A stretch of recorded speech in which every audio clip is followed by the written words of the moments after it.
welcome to a brand new Doctor Who review.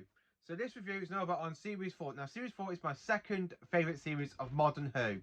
And of course it's a David Tennant. Now people know David Tennant is not my favourite Doctor. He's actually my least favourite Doctor. But this is my favourite series of his. And I do class the specials as part of Series 4 as well. Because some people class them as their own sort of thing in between 4 and 5. But I class them as part of Series 4 because it's just Tennant's last season and the specials, so that's how I actually class it. So Series 4 is my favourite because one, you got no lovey-dovey bollock sort of stuff going on. So you got no relationship between Rose going on, like a little bit towards the end, but I don't really mind it because you don't really see it a lot of that. You don't have the kind of Martha Jones have a crush on the 10th Doctor, like you do in Series 3. And Series 4 is just the Doctor travelling with Donna Noble, played by the amazing Catherine Tate, as a very, very good friends. And that is what the show should be about. So I'm absolutely happy about that. So as you can see by the pictures, I'm literally going to talk about Series 4 as a whole. And then I'm going to show you how I rank the episodes and in what order I actually do rank them in. Like I did with the Trial of a Time Lord video. So I'm doing the same with that because I think it's a lot better for me to put them in differently instead of just going through what I think of them in episode order. So in this I do it like my favourite sort of thing going on.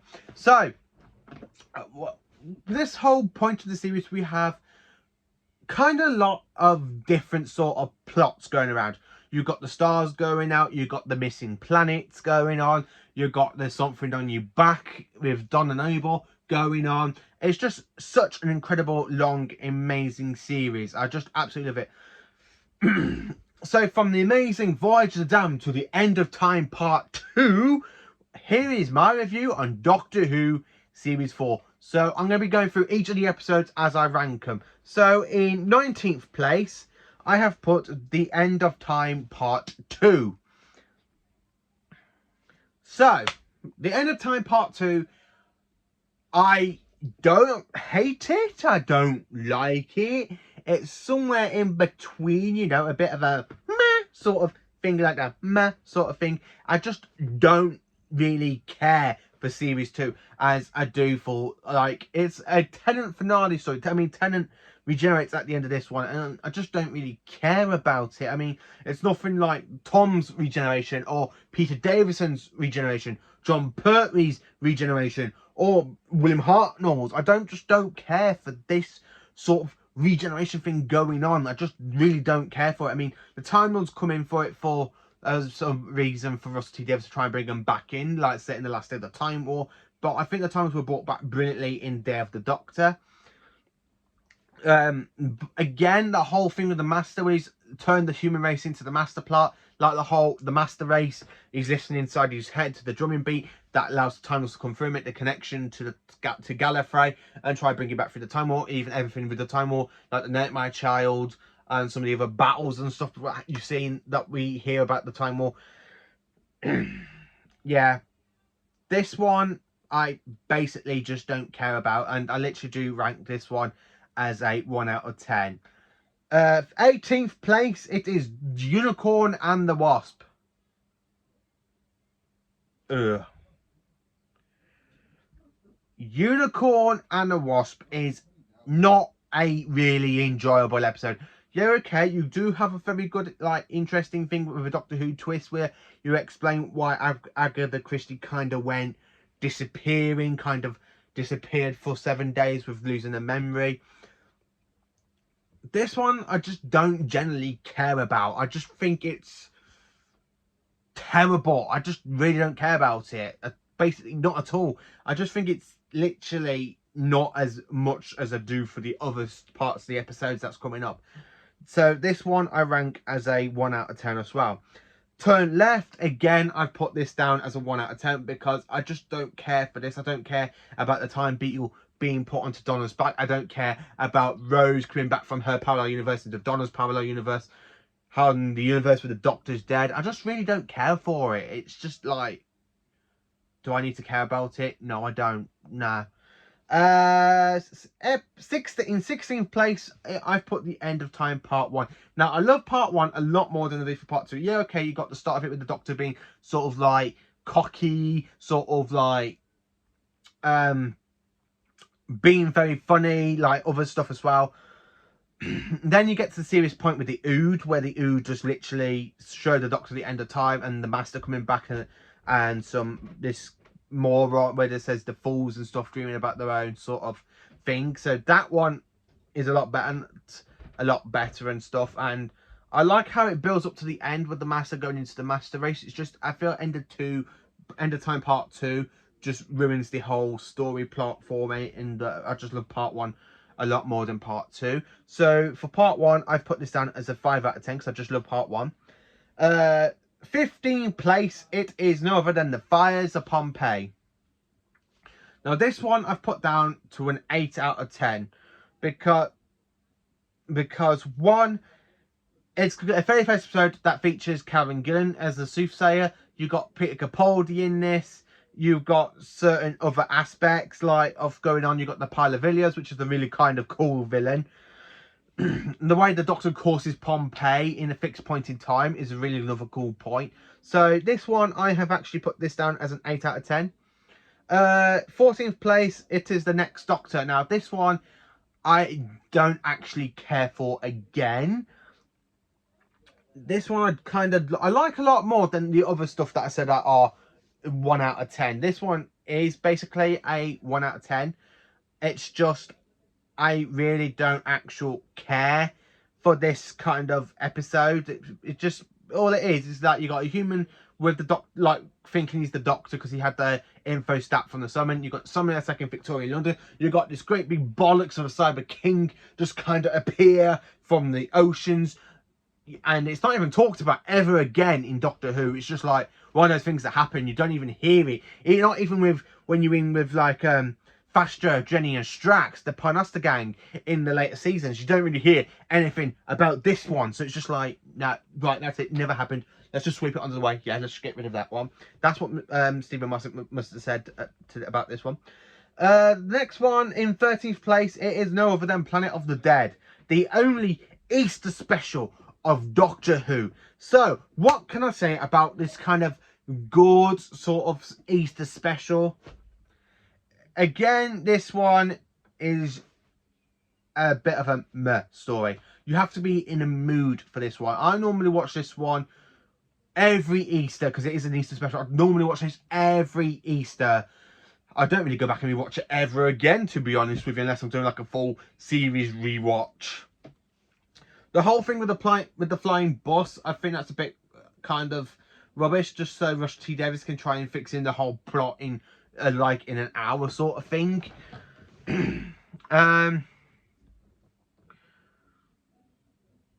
Yeah, this one is basically a 7 out of 10. 12th place. In 12th place, I have put Planet of the Ood. Now, this one I have ranked as a 10 out of 10 because I just love Planet of the Ood. I love the big giant brain. I love when you have that kind of mad lunatic person who I think is a bit of a dick. Pushes this scientist guy into the brain and the brain swallows him. It literally shows the Ood being like born really peacefully with their brains in their hand.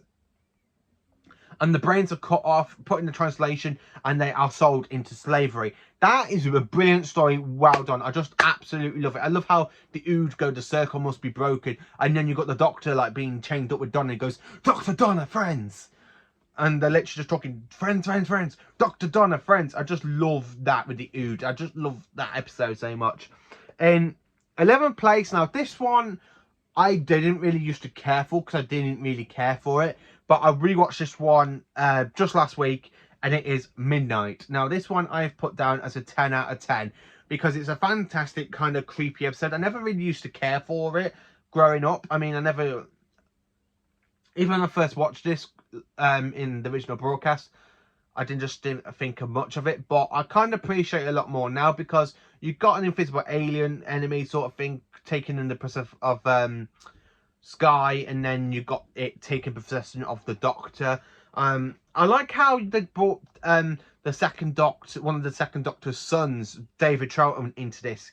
David Troughton has had loads of Doctor Who roles over the years, with his own father in the War Games, with John Pertwee in The Curse of Paladon, and now with David Tennant, and of course with a lot of Big Finish stuff as well.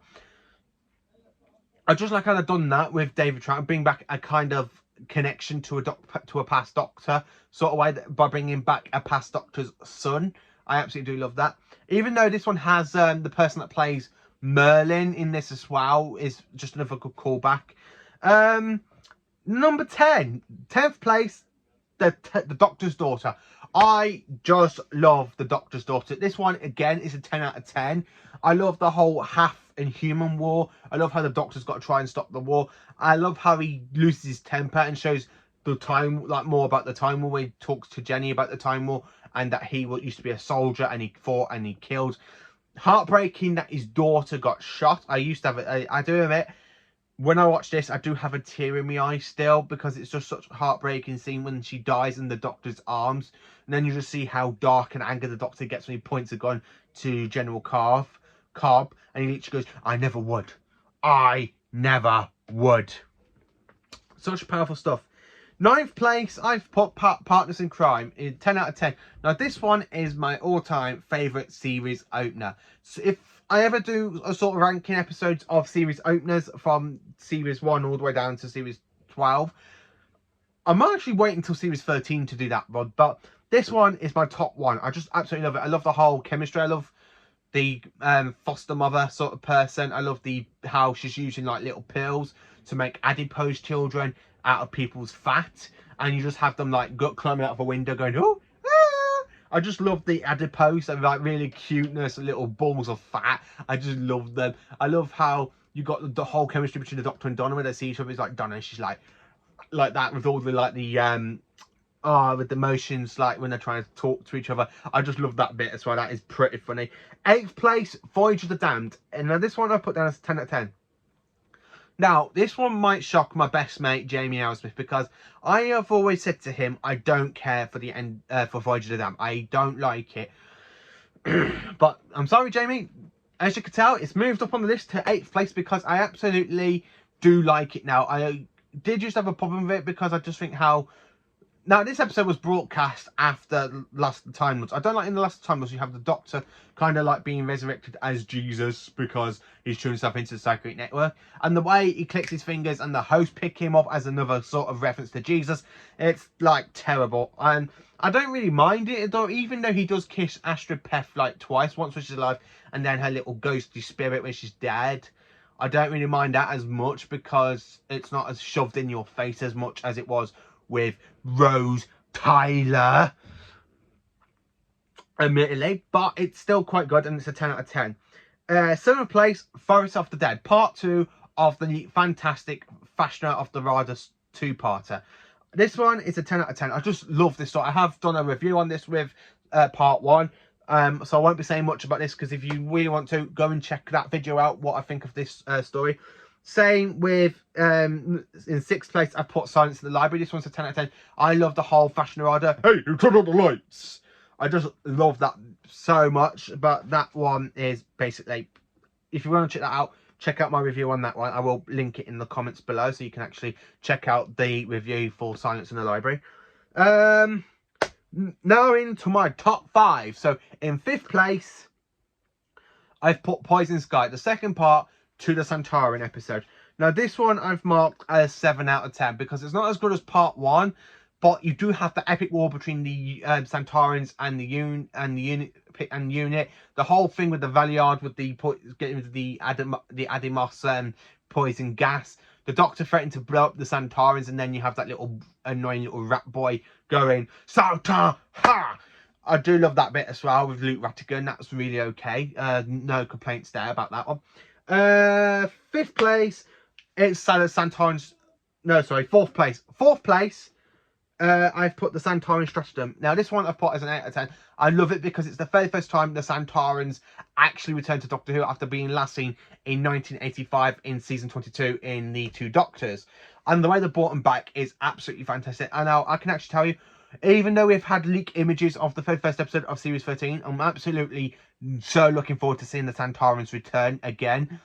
But I feel like they were turned into a little bit of a joke in the Stephen Moffat era. But this one, they'll come back very, very strong, very, very violent, and they're just bred for war. And they were literally the whole point of these 2 episodes is where they're trying to get our planet Earth make it into a clone planet for them, so they can carry on fighting with the Rutons. That's pretty good. Third place, I've put Waters of Mars. Now this one I've put down as a 10 out of 10. Do I need to say more? I just love this story, even though it's like another fixed point in time where the Doctor ends up going to another fixed point in time, like he does in Fires of Pompeii. I love how he goes all Time Lord victorious in this, where he goes, the laws of time are mine, and they will obey me. I just absolutely love that, how the 10th Doctor goes, how he literally, something that clicks in his head after listening to everything, how he's the last of the Time Lords, he's the last survivor, and he goes, I'm not just a survivor, I'm a winner. The Time Lord victorious. I just absolutely love that stuff with David Tennant. David Tennant, you've done fantastic acting in that story, and I just love it so much. It's just a shame. I would have liked it to see David Tennant regenerate in the end of this episode instead of the end of Time Part 2, because Tennant's regeneration is absolutely lovable. I do love the whole regeneration where he's like in the tides blowing up and stuff. It's just the rest of the episode I don't really care for the end of Time Part 2. Second place, the Stolen Earth. Yes, I put the Stolen Earth. Why? Because it builds up so much. So the Daleks are back. Davros is back after being last seen in 1988. We have a new Dalek Supreme, which show you. There we are. He's behind me. Can you see him? Yeah, there. The Dalek. We got a new Dalek Supreme with 3 Dalek lights. The return of the Juju, seen last being seen in the previous season, which I will do a review on at some point, because I believe I've only done for Modern Who of reviews. So I've got my notepad here. Modern day reviews. I've done Series 1, Series 8, Series 2. Yeah, Series 2. Yeah, 1, 2 and 8. I've got a lot of catching up to do for the series ranking of the modern stuff. I just absolutely love Stolen Earth. I just love how the Daleks like steal the planet with 27 planets, including Clom. I like how you kind of got the Doctor going to the Shadow Proclamation for help in this, and how they work out the plan. I love how you got the whole Doctor's friends. You got you got a little bit of Unit in this. You got Sarah Jane with Mr. Smith, K9 and Luke Smith, and of course you got the epic Torch Rod. I just love this massive crossover. So my all-time favourite episode for Series 4 is no other than Journey's End. What can I say? They lead in so much in this cliffhanger episode, where at the end of Stolen Earth you have the Doctor being shot by a Dalek and then regenerating. Then in this you have him like put the regeneration energy into the hand and stuff. Yeah, okay, Rose comes back in this. I don't really mind, because she doesn't go off with the Time Lord Doctor. She goes off with a human version made by the Doctor's hand by putting the regeneration, and also made by Donna Noble. I just love how Captain Jack just goes, I can't tell you what I'm thinking right now, when they literally go, so there's three Doctors. I just love how you got like David Tennant playing the normal Doctor, the Meta Crisis Doctor, and then you got Catherine Tate playing like taking the bit of Tennant inside her, like bringing the bit of Tennant out. I love the whole bit with Davros who goes, never forget, Doctor, you did this. I name you forever. You are the destroyer of the worlds. I just love how you got like Dalek Khan going insane, goes, one of them will die. I just love how the Doctor like gets all the planets, and then you've got to tow the Earth back to our original coordinates at Sol 3. I just absolutely love it. I just absolutely love this episode. So this is my review on Series 4. That's the ranking part. Series 4, again, is just such an amazing, incredible episode. I just love it. Can't find anything wrong with it. So thank you for watching this video. Please do like, subscribe and share to my channel. And please join me again tomorrow for another video where I'm going to be talking about another classic Doctor Who story. And I'm going to let you tell you what I'm going to be talking about, because I'm in the middle of watching it. I'm going to be talking about one of my favourite stories from Season 15 of the Tom Baker run, Image of the Fandel. Thank you for watching and have a good day.